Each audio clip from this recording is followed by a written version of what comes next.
রাতের খেলা তো ডিউ থাকবে, বাট আমার কাছে মনে হয় যে টস জিতে ব্যাটিং নেওয়াটা এটার কোচের একটা ভালো ডিসিশন ছিল।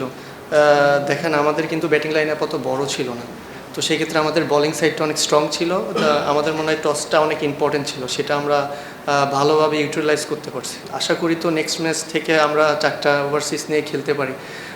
4টা ওভারসিজ হলে দেখা যাচ্ছে টিমের ব্যালেন্সটা আরও ভালো হতে পারবে। এটা আর কি, এটা তো আমাদের হাতে নাই, বাট বর্তমান যারা অফিসিয়াল আছে তারা হয়তো বা ডিসিশান নিতে পারবে। সিচুয়েশন যেমনই থাকুক না কেন, আপনি দেখেন আপনি যখন খেলার ভিতর ঢুকবেন তখন তো আপনার পুরো এফোর্টই খেলার ভিতর থাকবে। তো এমনই আর কি, সবার এফোর্ট এমনই ছিল, যেমনই হোক অ্যাটলিস্ট মাঠে ঢুকলে যেন আমরা ওরকম প্রপার ইন্টেন্ট শো করতে পারি, সেটাই হয়েছে।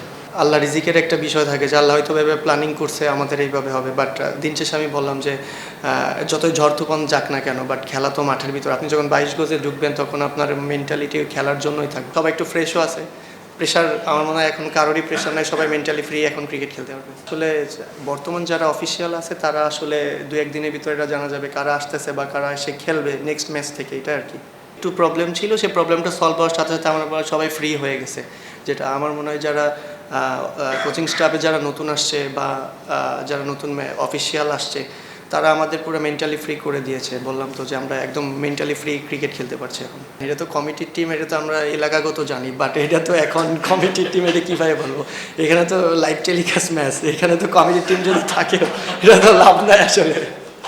জাস্ট ফান করে বলছেন, এটা ঠিক আছে।